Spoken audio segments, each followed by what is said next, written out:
Assalamualaikum warahmatullahi wabarakatuh. Friendku dimanapun kalian berada, berjumpa lagi dengan podcast kisah horor yang melanjutkan cerita dari Akan Indra G057. Untuk kali ini episode ke, kalau nggak salah 13 ya. Ya nantilah lihat. Akan saya bacakan asal-usul kata Desa Salahan, lalu kemudian dilanjutkan ke part yang ke-7. Selamat mendengarkan.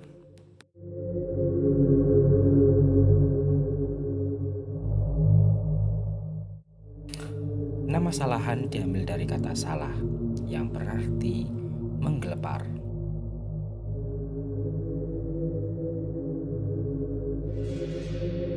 Kalian pernah melihat ayam yang disembelih?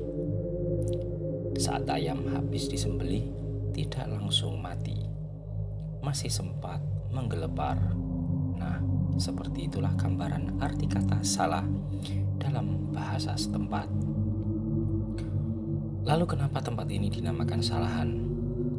Jadi ceritanya begini.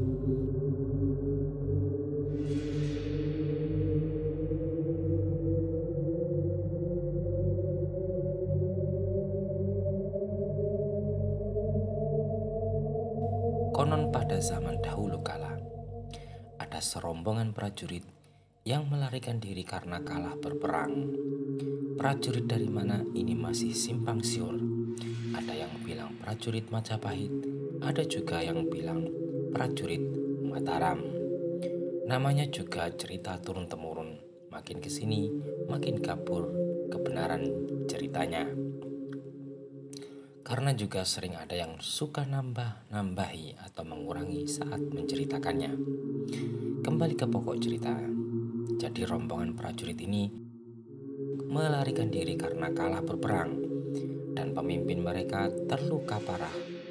Namun, meski terluka parah dan sudah dipastikan tidak akan selamat, sang pemimpin ini tetap dibawa oleh anak buahnya dengan tandu. Ini dilakukan agar sang pemimpin tidak ditangkap dan ditahan oleh pihak musuh. Namanya juga pemimpin, orang penting, jadi meski sudah mati pun tetap akan diamankan.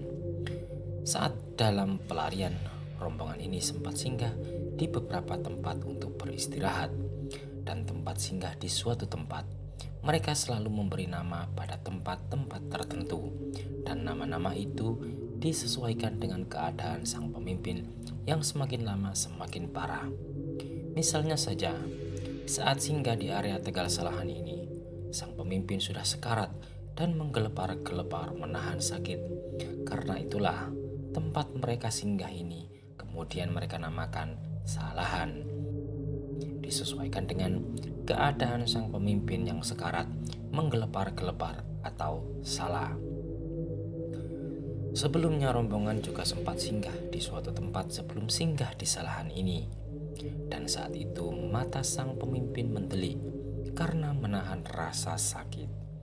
Dalam bahasa setempat, kondisi mendelik seperti itu disebut mecicil. Akhirnya tempat itu diberi nama yang mirip-mirip dengan kata mecicil. Setelah dari Salahan, sempat singgah lagi di suatu tempat dan saat itu kondisi sang pemimpin sudah benar-benar parah. Sudah tidak bisa berbuat apa-apa, hanya matanya saja yang melotot. Dalam bahasa setempat disebut melorok dan bibirnya mimbli. Mulutnya tidak bisa dikatupkan lagi. Dalam bahasa setempat disebut melinte. Nah, dari kata melinte dan melorok inilah nama desa itu lahir.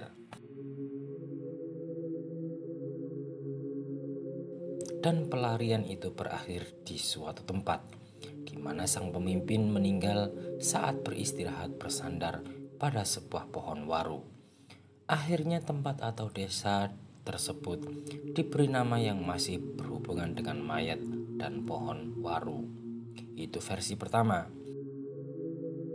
Versi keduanya hampir sama, hanya pelakunya yang berbeda.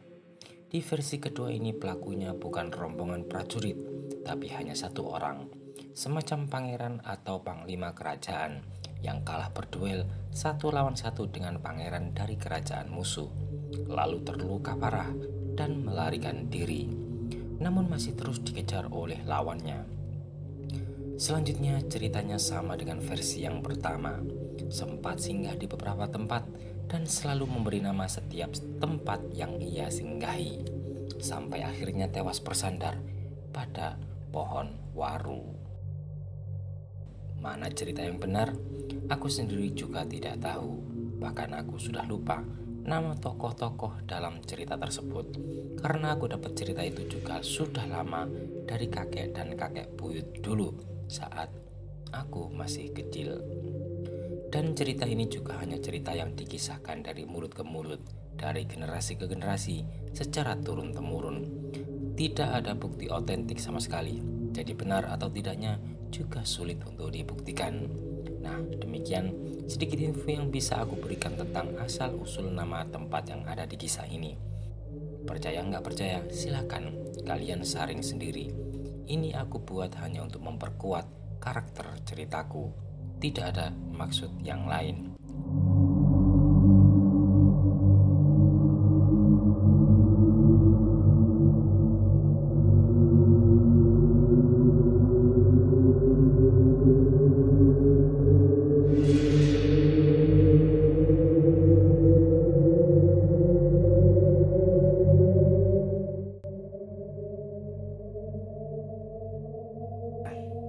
Demikian tadi ada sedikit sisipan atau cerita tambahan yang diberikan oleh Agan Indra G057 tentang asal mula nama Tegal Salahan. Selanjutnya saya akan membacakan part yang ketujuh. Selamat mendengarkan.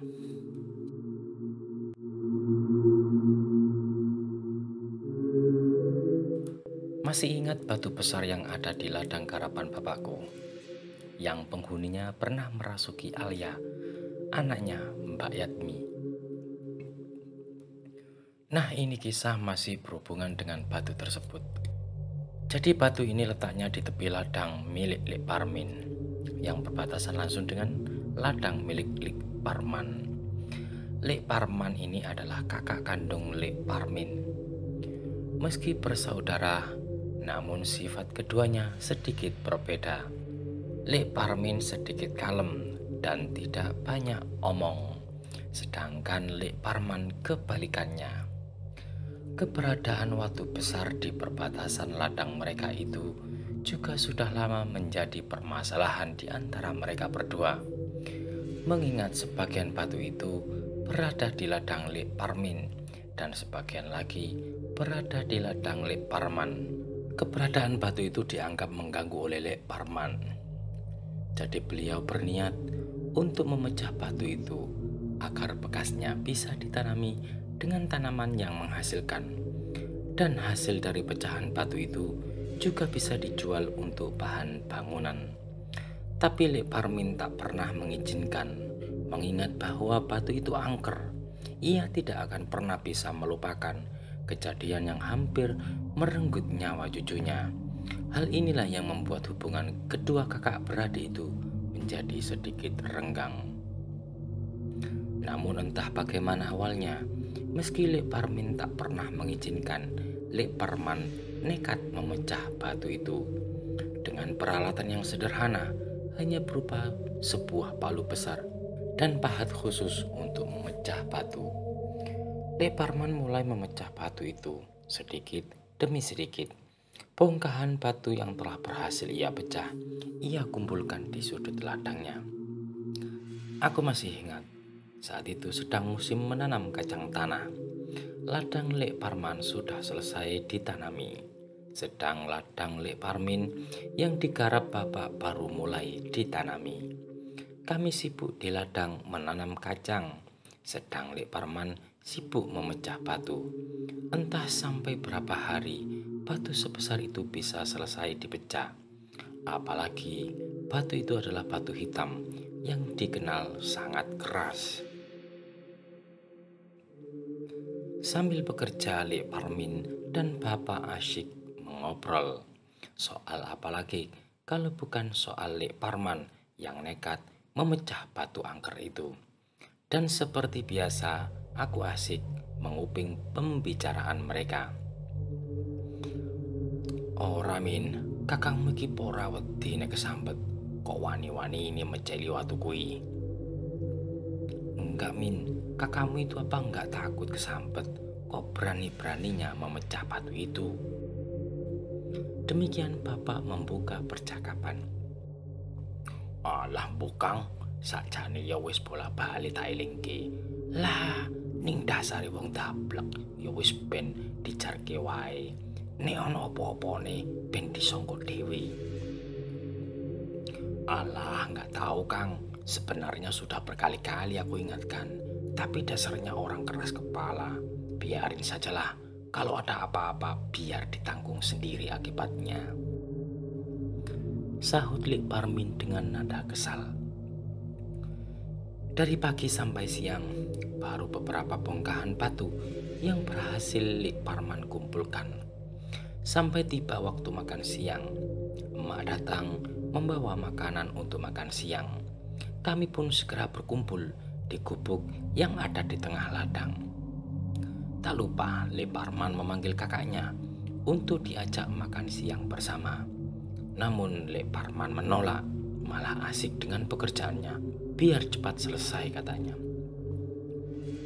Coba lihat Kang, sudah waktu beduk begini, disuruh istirahat aja nggak mau. Apa nggak dablek itu namanya? Gerutu Lek Parmin sambil mencuci tangannya. Lah iya toh, padahal ora ilok toh beduk-beduk begini nekat kerja. Bisa kesambet beneran si Parman itu, sahut bapakku. Belum selesai bapak bicara, tiba-tiba terdengar suara teriakan Lek Parman. Disusul suara tubuhnya yang terlempar dari atas batu dan jatuh di semak-semak. Aduh, ampun! Kami pun kaget, panik meninggalkan makan siang kami dan berlari menuju ke arah Lek Parman jatuh. Walah Kang, gimana ceritanya kok sampai jatuh begini? Makanya kalau ada orang ngomong tuh didengerin. Beduk-beduk disuruh istirahat saja nggak mau. Jadinya begini kan. Lek Parman mengomel panjang pendek sambil membantu kakaknya itu untuk berdiri. Lek Parman meringis menahan sakit. Dari mulut dan hidungnya nampak keluar darah kental. Duh Min, sakit Min, dadaku sesak banget, panas kayak dibakar. Rintih Lek Parman sambil mendekap dadanya. Coba sini aku lihat.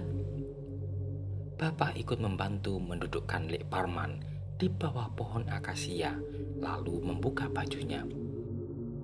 Duh Gusti, seru bapakku.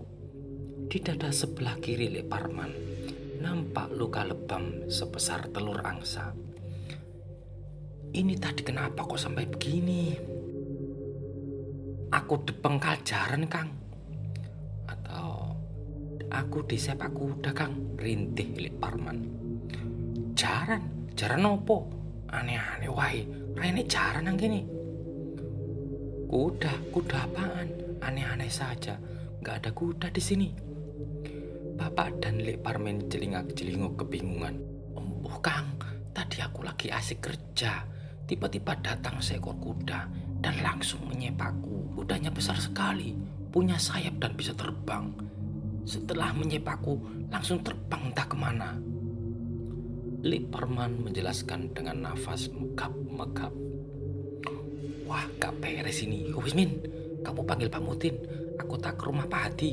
Harus cepat-cepat dibawa ke rumah sakit ini. Akhirnya Lek Parmin pun segera bergegas menjemput Pak Mutin. Sedang Bapak ke rumah Pak Hadi, satu-satunya orang yang punya mobil di desa ini. Seminggu dirawat di rumah sakit, Akhirnya kondisi Lik Parman mulai membaik dan diizinkan pulang. Namun ia tak benar-benar sembuh 100%. Kadang nafasnya masih suka megap-megap kalau kecapean, seperti orang yang kena penyakit asma. Kalau batuk dari mulut dan hidungnya, kadang masih suka mengeluarkan darah kental.